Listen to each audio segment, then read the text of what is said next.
Bonjour tout le monde. Merci d'être là et d'être tout habillés en rouge, si belle et si beau. As-tu des hommes en rouge? Oui, toi. Oui, deux hommes en rouge. Mon nom, c'est Cathy Malas. Je suis adjointe au président-directeur général ici au CHUM, responsable de l'innovation et de l'intelligence artificielle. Pourquoi on innove au CHUM? Notre cœur de mission, aujourd'hui on parle de cœur, c'est d'améliorer sans cesse la santé des patients, de leurs familles, de nos employés. Et pour ça, il faut des équipes, des patients, des chercheurs, des cliniciennes, des cliniciens qui se disent « Est-ce que ce que je fais répond réellement aux besoins de mes patients? » Et vous allez voir une équipe aujourd'hui qui se sont questionnés par rapport à ça, qui se sont dit « Aujourd'hui, la santé et les maladies cardiovasculaires chez les femmes sont peu connues, mal dépistées, mal diagnostiquées. » Ils vont vous dire tout ça. Et donc, ils ont pensé à développer l'excellence, un centre d'excellence pour mieux comprendre, mieux prévenir, mieux guérir les maladies et les santé cardiovasculaires des femmes. Des réflexions comme ça, des innovations qui nous permettent de mieux d'améliorer la santé de nos patients. Là, on parle de santé cardiovasculaire des femmes. C'est des initiatives que le CHUM appuie.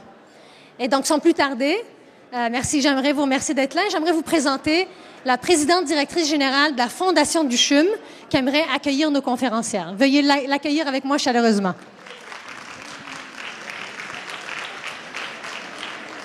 Alors, bonjour. Merci beaucoup d'être tous ici en grand nombre. Et je dois vous dire que pour moi, c'est un très grand honneur d'accueillir aujourd'hui en cette journée nationale de la santé cardiaque pour la santé de la femme, des femmes d'exception, des femmes engagées, passionnées. Alors, pour moi, laissez-moi vous présenter, je vous prie, Dr. Jessica Forcio, chirurgienne cardiaque, Dr. Caroline Ouellette, anesthésiste, intensiviste, Dr. Christine Pacheco, cardiologue, et bien sûr, Dr. Lynn Bérubé, cardiologue. Alors, merci, cher docteur, d'être aussi passionné et engagé, et j'espère que vous serez comme moi, vous serez fiers et d'avoir un centre d'excellence pour la santé de la femme. La Fondation du CHUM supporte cette initiative. Alors, sans plus tarder, merci. Merci beaucoup, Madame Malas, Madame Chorette, mes collègues que j'estime énormément, que j'ai le bonheur de côtoyer depuis la dernière année et demie pour préparer ça. Je vois des visages connus. Pour préparer cette journée-là, qui va être un peu un tremplin pour quelque chose d'encore plus concret, plus opérationnel sur le terrain, avec des questions de recherche, de l'approfondissement des connaissances qu'on aimerait transférer à nos collègues, à nos partenaires du réseau de la première, deuxième, troisième ligne et faire une différence, comme Cathy le mentionnait, faire ultimement une différence pour nos patientes.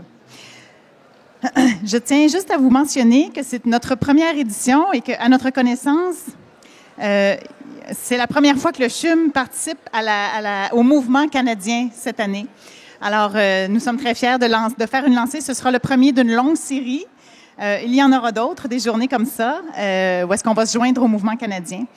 Le kiosque qui est à l'entrée des concessions, juste pour vous dire, c'est un kiosque d'information. Il y a un photobooth dont les photos pourront être prises pour rigoler, qui seront diffusées sur les réseaux sociaux si ça vous tente. Il y a aussi du matériel éducatif de la Fondation des maladies du cœur qui nous ont gentiment donné des références à lire et qu'on aimerait vous partager.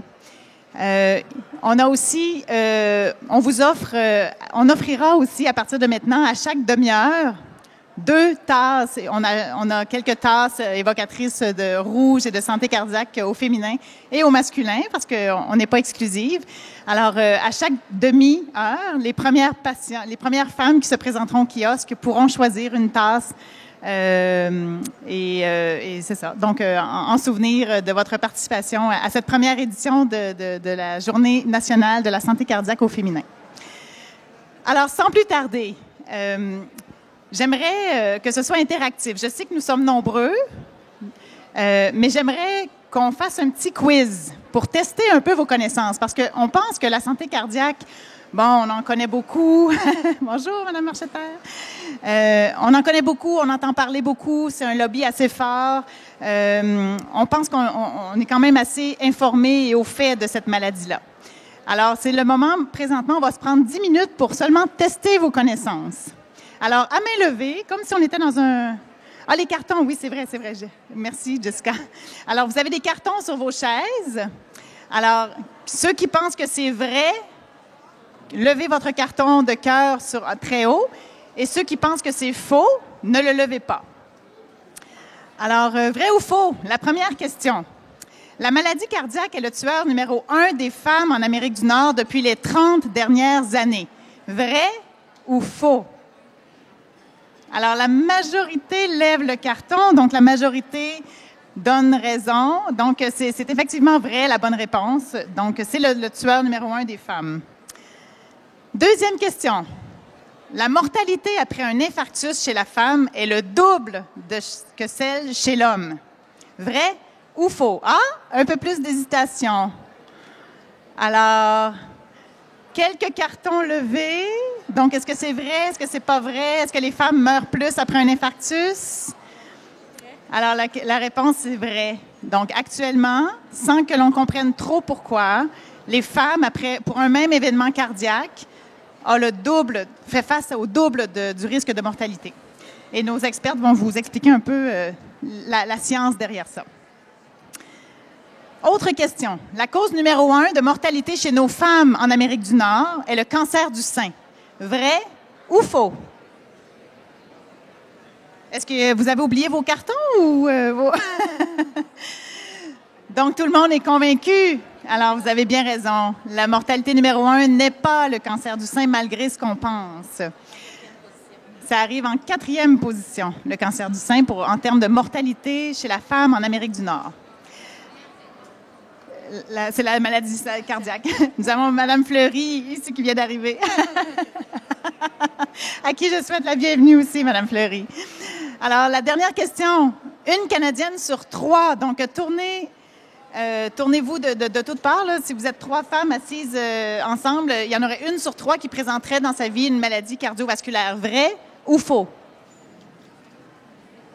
La plupart disent vrai et vous avez raison. Donc, une Canadienne sur 3. Donc, 33% des femmes présenteront dans leur vie une maladie cardiaque. Hop, je pensais que c'était l'avant-dernière question. Alors, la dernière question, cette fois-ci, moins de médicaments sont prescrits suivant un événement cardiaque chez les femmes comparé aux hommes. Donc, les femmes se présentent avec un événement cardiaque et retournent à la maison avec moins de médicaments que leur homologue masculin. Vrai ou faux? Je serais curieuse. Alors, la plupart disent vrai et vous avez raison. Donc, c'est très étonnant. Et ça aussi, mes collègues vont approfondir ce constat-là. Mais j'espère que ça va vous convaincre de la pertinence de développer la recherche en santé cardiaque au féminin. Et sur ça, je laisse la parole à ma collègue, Dr Forcillo, chirurgienne cardiaque. Merci, Caroline. Donc, on a vu à travers les années que la mortalité cardiovasculaire, tant chez les hommes que chez les femmes, était en diminution, puis ça, c'est bon signe. Cependant, comme vous pouvez voir, dans les années 2011, mais cette tendance-là se poursuit maintenant, c'est la mortalité chez les femmes qui sont représentées par la ligne rouge reste plus élevée que celle des hommes.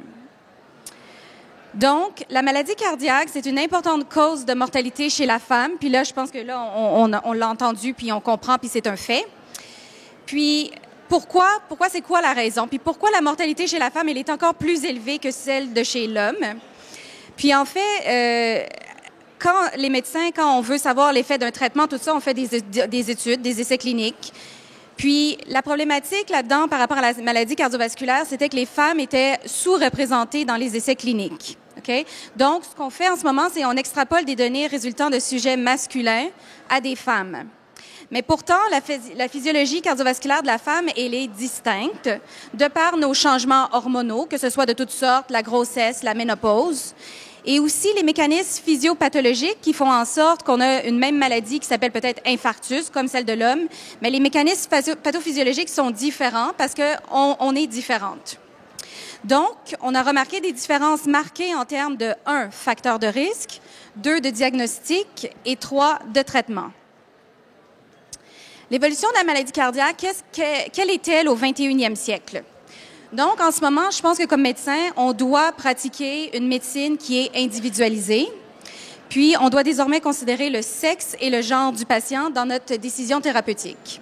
Alors, il faut développer une approche qui prend en compte de la variabilité génétique et de l'environnement, ainsi que des différences de mode de vie de l'individu. Ce qui m'amène à un quiz. Alors, qui veut se lancer? La différence entre sexe et genre. Alors, nous serions intéressés juste d'avoir une ou deux suggestions de différence parmi l'auditoire. Madame Fleury, je suis désolée, j'arrive, vous êtes la première que je croise. Je serai la cancre du groupe. Écoutez, moi, là, c'est parce que le sexe, je trouve que c'est comme physiologique. Hein? Le genre, il n'est pas nécessairement physiologique. Vous êtes bonne, Madame Fleury. C'est-tu pas pire? Ah oui, mon Dieu. C'était parfait. Donc, est-ce que j'aurais un monsieur qui serait prêt à se lancer sur la différence entre le sexe et le genre? J'ai mis la diapo. Ah, la diapo, regarde. Donc, fermez vos yeux alors. Je pense que j'aurais pas fait mieux que Madame Fleury vraiment sur la réponse. C'est ça, parce que après, là, je reconnais. Bravo. Donc, pour ce qui est du sexe, bon, c'est ça qu'on passe. Tout ce qui est biologique, physiologique, le sexe, la race, l'âge, le statut hormonal, l'histoire de grossesse ou les conditions coexistantes. Tandis que le genre, c'est tout ce qui est l'influence de l'environnement, de la société, l'accès aux soins, les habitudes de vie, le statut social, l'ethnicité, etc. Puis, pourquoi c'est important? Parce que la modernisation de la femme, à travers les années, a rendu la maladie cardiaque un petit peu plus complexe, OK? Donc, l'incidence des maladies cardiaques a augmenté avec la modernisation de la femme, puis je pense qu'il y a plusieurs femmes qui peuvent se retrouver sur ce dessin-là, OK? Et ce qui se passait dans le passé, c'est que la communauté médicale, ce qu'on faisait, c'est qu'on regardait la santé de la femme par l'approche du bikini. Ça a été décrit par Dr. Wenger, qui est une cardiologue aux États-Unis, qui s'intéresse à la santé de la femme, qui est une sommité dans ce domaine-là. Donc, on focusait sur le système reproducteur et les seins, en ignorant quasiment le reste des systèmes de la femme. Puis ça le fait en sorte, ça représente bien ce petit dessin animé entre un médecin et une patiente qui disent on a des études sur les hamsters, sur les grenouilles, sur les gorilles, surtout sur les hommes, mais malheureusement, on n'a pas d'études avec les femmes pour cette condition spécifique. Et ce qui arrive par rapport à la maladie cardiaque. Donc, depuis des décennies, des études incluent un nombre insuffisant de femmes qui représentent seulement le tiers des participantes dans les essais cliniques en maladie cardiovasculaire. Puis les grandes instances comme la FDA et Santé Canada ont seulement encouragé l'inclusion des femmes dans les essais cliniques depuis 1993 aux États-Unis et depuis 1997 au Canada. Puis maintenant, ce qu'il faut faire également, c'est encourager l'analyse des données basées sur le sexe quand on fait des recherches. Parce que pourquoi c'est important de le faire? Parce qu'on ne peut plus extrapoler les données. Ça, c'est un syndrome qu'on dit syndrome de Yentl. C'est une cardiologue, Dr. Haley, aux États-Unis, qui disait que les femmes doivent se présenter avec des symptômes masculins pour être diagnostiquées. C'est que les femmes, on n'est pas des petits hommes, OK? On est complètement différentes. Donc, celles qui se présentent différemment sont sous-diagnostiquées car les résultats sont extrapolés chez les femmes. Donc, il y a un manque flagrant de l'information pour traiter les femmes atteintes de maladies cardiovasculaires. Ouais. Donc, je laisse la parole à Dr. Pacheco. Parfait. Bien, merci beaucoup, Dr. Frotchilo. Je passe comme ça. Bon. Alors, donc, il y a encore beaucoup de choses qu'on ne sait pas, mais on sait maintenant, avec l'engouement des dernières années, heureusement, il y a eu quand même quelques projets de recherche qui nous ont mieux informés sur la santé des femmes. On sait que les femmes ont des facteurs de risque différents, mis à part les facteurs de risque qu'on connaît bien, que je vais vous énumérer tantôt. On sait aussi que les femmes ont des mécanismes différents de l'infarctus. Ça veut dire que c'est pas toujours une grosse plaque de gras ou de cholestérol qui va causer un infarctus chez une femme. Puis quand c'est de ce type-là, on les comprend moins bien, puis on n'a pas beaucoup de données encore pour savoir comment les traiter. On sait aussi que la présentation clinique des femmes, les symptômes qu'elles présentent quand elles viennent à l'hôpital, sont des fois différentes. Des fois, les femmes tardent à consulter, puis tous ces éléments-là retardent leur diagnostic. On sait aussi que les traitements sont différents pour certaines conditions. Fait que les facteurs de risque pour développer une maladie cardiovasculaire, que ce soit un infarctus ou un AVC, d'habitude, ça augmente avec l'âge. Ça augmente aussi avec des facteurs plus psychologiques comme la dépression ou le stress. Le stress va affecter les femmes davantage que les hommes. La haute pression, qu'on dépiste aujourd'hui à notre kiosque, le fait de fumer va augmenter notre risque d'avoir une maladie cardiaque, le diabète, l'obésité, ainsi que des problèmes au niveau de nos reins. Pour ce qui est des femmes, en plus de tous ces facteurs de risque-là, on reconnaît de plus en plus que certaines maladies chez les femmes vont aussi augmenter notre risque. Donc, lorsqu'on a une grossesse, en fait, c'est un premier stress test, si on veut, une première épreuve à l'effort chez le corps d'une femme. Notre débit cardiaque augmente, on a beaucoup plus de sang, la circulation s'accélère pour accommoder et bien nourrir le bébé qui est en train de grandir. Puis, lors de ces grossesses-là, on peut développer des problèmes de haute pression, de la prééclampsie et même avoir des grossesses prétermes quand le bébé naît trop tôt. Tous ces facteurs-là, maintenant, on voit que ces femmes qui ont là lors de leur grossesse, c'est un signe avant-coureur d'avoir des problèmes plus tard. Fait que quand on a un problème comme ça, maintenant, on recommande de suivre ces femmes de plus près. La ménopause, jusqu'à la ménopause, souvent les femmes sont protégées. Elles ont moins tendance à faire des infarctus. Mais une fois la ménopause passée, on voit qu'il y a une augmentation du risque de faire un problème cardiaque. Certaines études montrent aussi que les contraceptifs oraux vont augmenter un peu notre risque de faire des événements, ainsi que la prise d'hormones. Fait que les hommes, quand ils se présentent avec une crise cardiaque, souvent, ils vont vraiment décrire une grosse douleur dans la poitrine, une lourdeur, un essoufflement et plus rarement des nausées ou des pertes de connaissance. Les femmes, des fois, c'est des symptômes qui sont dits un petit peu moins spécifiques, comme d'être fatigué. Bien, d'être fatigué, ça peut être plein de choses, mais il y a des études qui nous montrent aussi que ça pourrait être le cœur. Des douleurs dans la poitrine, la majorité des femmes vont quand même avoir une douleur à la poitrine quand elles se présentent avec un infarctus, sauf que des fois, elles vont moins bien décrire la douleur ou la décrire de façon différente. C'est pas une douleur, c'est une brûlure. C'est pas une douleur, c'est une lourdeur. Il y a quelque chose qui se passe. Des descriptifs qui, des fois, mettent aussi les médecins sur la fausse route. Fait qu'il faut vraiment s'exprimer. Si on a mal, on a quelque chose qui va pas, on a quelque chose qui est nouveau pour nous, on le décrit bien, puis on dit que ça ne va pas. On peut aussi avoir des nausées, des bouffées de chaleur, des engourdissements au visage, au cou, ainsi que les brûlements que j'ai mentionnés. Ici, on voit l'examen qu'on fait quand quelqu'un a un infarctus qui s'appelle une coronarographie. C'est un examen où on va colorer les artères du cœur, la plomberie du cœur, si on veut, pour voir s'il y a des problèmes, des blocages.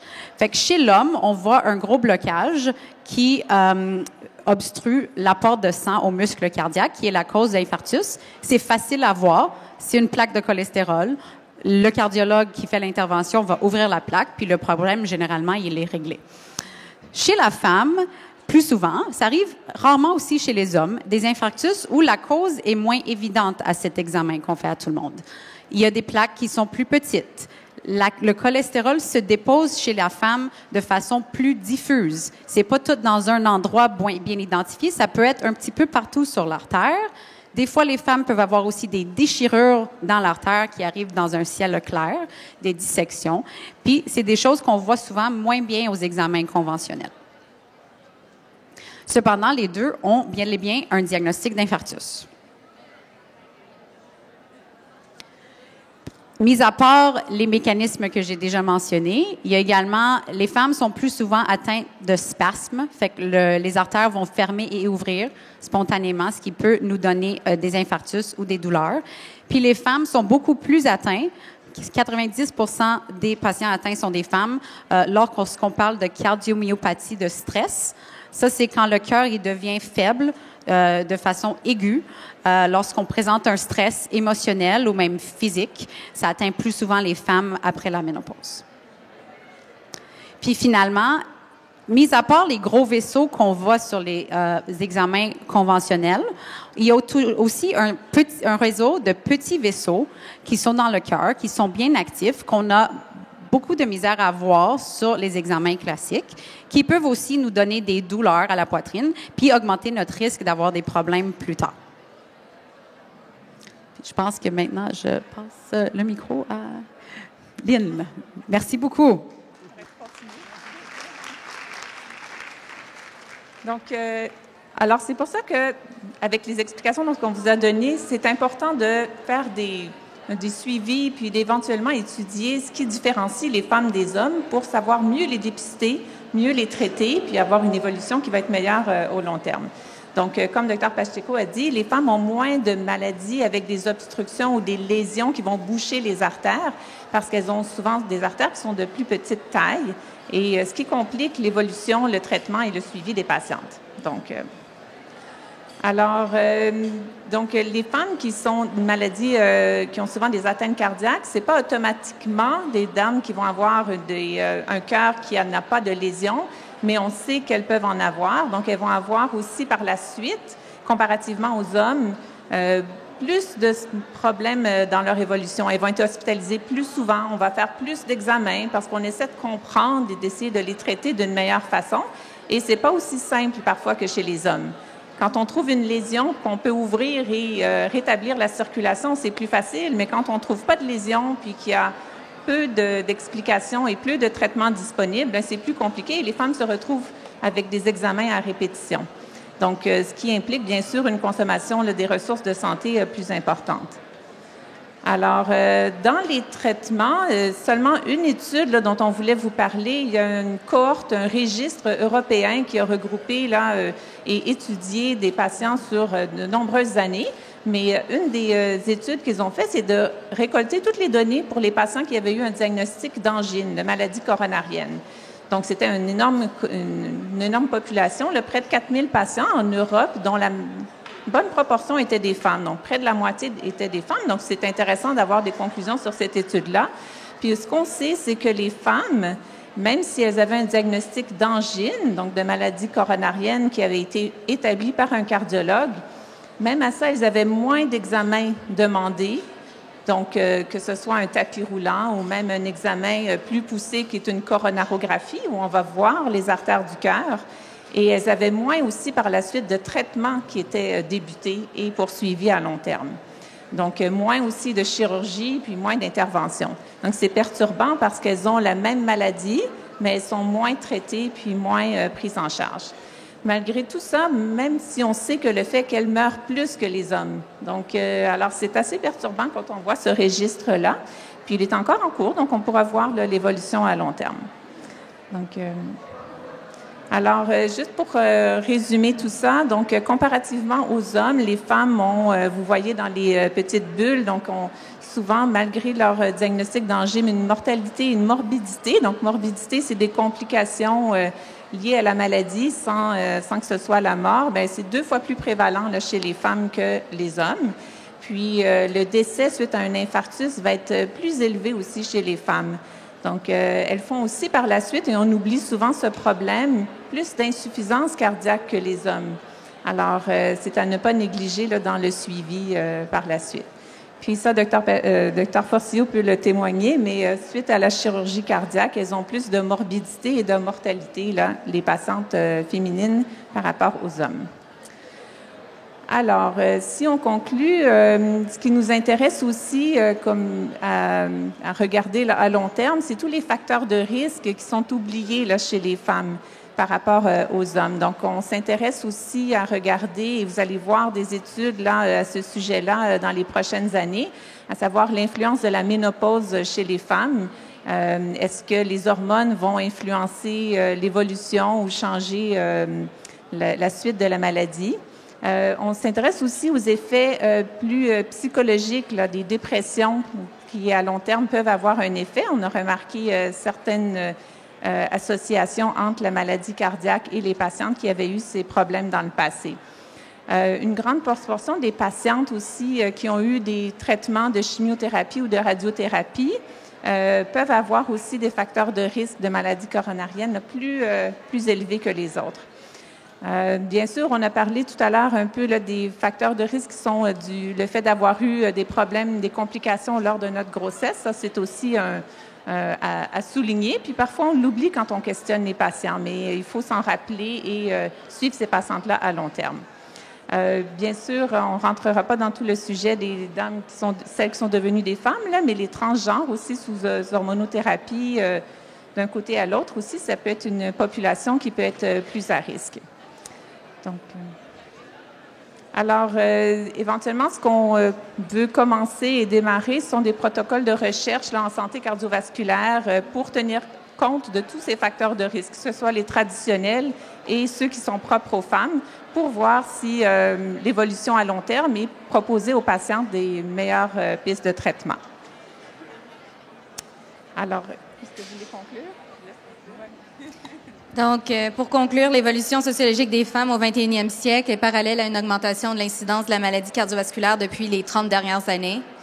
Les femmes ont des facteurs de risque, des présentations cliniques et des pronostics propres à elles qui sont méconnus et non étudiés jusqu'à ce jour. Puis, comme vous en rendez compte, il est urgent d'investir temps et énergie dans la recherche au féminin pour une médecine personnalisée en santé cardiovasculaire. Puis, d'où l'importance d'une campagne de reconnaissance et d'éducation sur la maladie cardiovasculaire chez la femme au Québec, dont cette journée qu'on vous remercie énormément d'avoir participé. C'est très important. Puis, parlez-en surtout. Et on compte aussi faire un symposium sur la santé cardiovasculaire de la femme au CHUM là, en septembre. Alors, merci beaucoup d'être venus.